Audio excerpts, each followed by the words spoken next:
Hi hello, இன்றைக்கி நம்ம mutton sir செய்ய போகிறோம். வாங்க எப்படி செய்யுதுன்னு பார்க்கலாம்.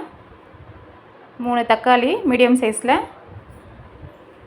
ஒரு 3 பீஸ் தேங்காய், ஒரு பெரிய வெங்காயம், இது 3 சேர்த்து நல்லா ஃப்ரை பண்ணி எடுத்துருக்கிறேன். 2 ஸ்பூன் ஆயில் சேர்த்து, கூடவே இஞ்சி பூண்டு கொத்தமல்லி எல்லாம் சேர்த்து அரைச்ச பேஸ்ட்டு, 2 ஸ்பூன் வெறும் மிளகா பொடி, தனியாத்தூள் 2 ஸ்பூனு,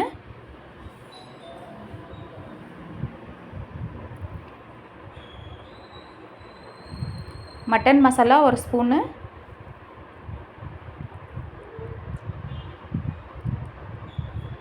ஆச்சி மட்டன் மசாலா நல்லாயிருக்கும். இது 1 ஸ்பூன் தான் போடுறேன் நான், ஏன்னா ஏற்கனவே மிளகா பொடி போட்டிருக்கேன்.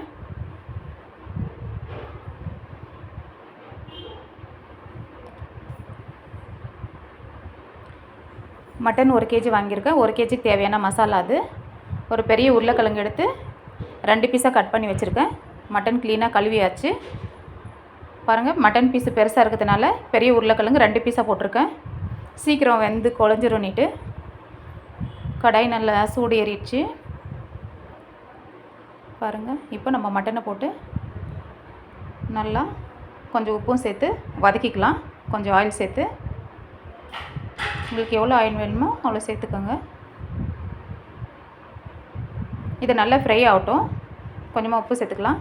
உப்பு சேர்த்து நல்லா ஃப்ரை பண்ணலாம் மசாலா அரைக்கிற வரையும். மட்டன் நல்லா ஃப்ரை ஆனால் தான் டேஸ்ட்டாக இருக்கும். கொஞ்சமாக உப்பு சேர்த்து நல்லா ஃப்ரை பண்ணிக்கலாம். ஒரு 10 நிமிஷம் நல்லா ஃப்ரை பண்ணி எடுக்கலாம் இதையே. இப்போ நம்ம மசாலா எல்லாம் மிக்ஸி ஜாருக்கு மாற்றி நல்லா அரைச்சி எடுத்துக்கலாம் நைஸாக. பாருங்கள், இந்த அரைச்ச மசாலாவை இப்போது இந்த மட்டனில் சேர்த்து நல்லா மிக்ஸ் பண்ணிக்கலாம். மிக்ஸி ஜாரில் கொஞ்சம் மசாலா இருக்குது, அதுவும் தண்ணி ஊற்றி எவ்வளோ தண்ணி வேணுமோ இப்போ நம்ம சேர்த்துக்கலாம்.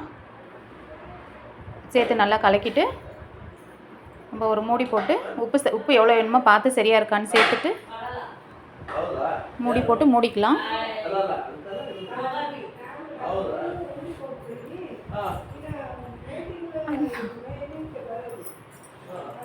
அவ்வளோதாங்க, எல்லாம் மிக்ஸ் பண்ணியாச்சு. நம்ம கவர் பண்ணிடலாம். இப்போது குக்கர் மூடி எடுத்து கவர் பண்ணிடலாம்.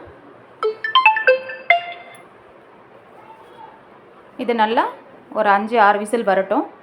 அப்போ தான் மட்டன் வேகும். பாருங்கள், சூப்பரான ஒரு குழம்பு ரெடி ஆகிடுச்சு, மட்டன் குழம்பு. நீங்களும் உங்கள் வீட்டில் ட்ரை பண்ணுங்கள். உங்களுக்கு இந்த வீடியோ பிடிச்சிருந்தா சப்ஸ்கிரைப் பண்ணுங்கள். வீடியோ தள்ளாமல் பாருங்கள். பாய்.